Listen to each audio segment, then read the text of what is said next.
Joey the Opossum Went to School by Donna Elkins, illustrated by Mary Ann Miller. Joey the Opossum went to school. An old opossum is perched on a branch near the crook of a tree in the wee hours of the morning. 3 little opossums are hanging from the branch above and are pleading with their grand opossum. "Tell us about the time you went to school, Grand Opossum," said Ish Opossum. "Yes, tell us," chimed in the others. "My goodness, children, I must have told you that story a dozen times," Grand Opossum grumbled. Morning was coming and he was tired. He had been up all night hunting for snails, juicy bugs, lizards, and was ready to sleep. "We don't care, tell us again," begged the little opossums who wanted a bedtime story. "Well, let me see. I must have been about 2 weeks old." The children settled down with a contented sigh. The story of their grand opossum's wonderful adventure was beginning. Even though he grumbled when they asked, they knew he loved to tell the story as much as they loved to hear it. The woman came out of the back door, calling for her cats, and bent over to set 2 bowls of food on the porch. "Sorry, babies, you have to eat out here. We have fresh paint on the doors, so you can't go inside." Something gray in the grass caught her eye. "Oh no, did you guys catch a mole?" The woman hurried over to the small ball of fur, curled up in the grass. Reaching down, she gently cradled it in her hands. "Wait, this isn't a mole, it's an opossum." It was then I saw my human mommy, or Who-mommy, as I came to call her, for the first time. As soon as I saw her, somehow I knew I would be safe. Who-mommy carried me into the house and put me in a shoebox next to her computer. She sat down and started looking for information about what to do to help me. She wrote down, number 1, put into a box with soft rags, not towels. T-shirts work great. Number 2, get warm and keep warm.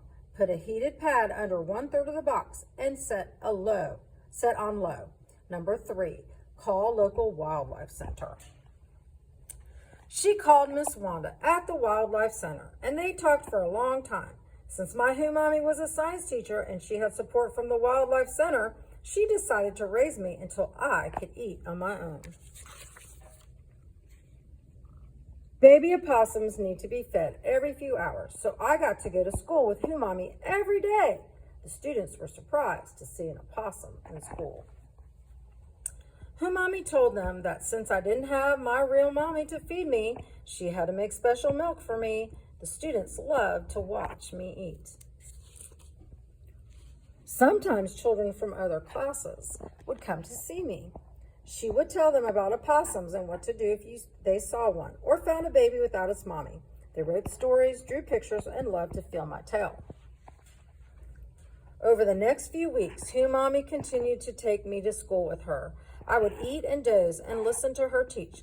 I loved to hear her voice as she read and talked to the children. It made me feel safe and warm.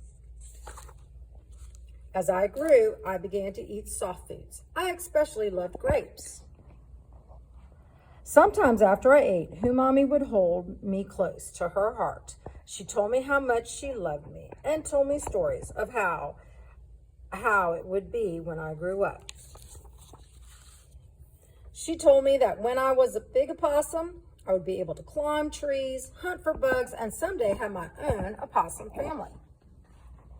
Over the next few weeks, I began to sleep all day. I loved my Who-mommy's purple slipper. It was fun to hide in.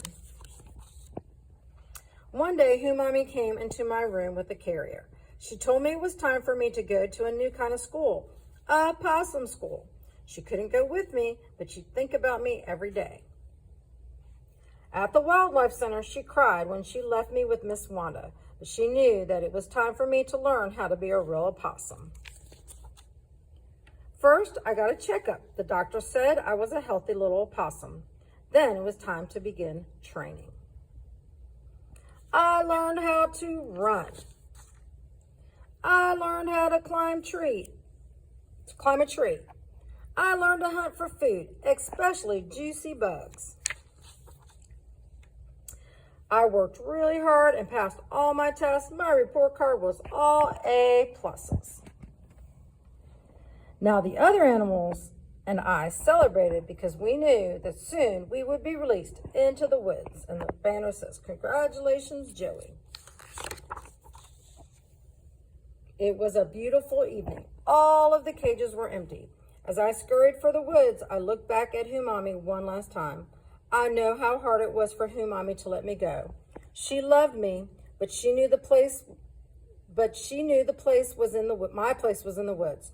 It was the end of our life together, but the beginning of mine.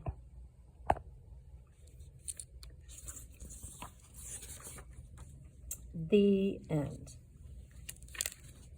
And here are some pictures of the real opossum named Joey at school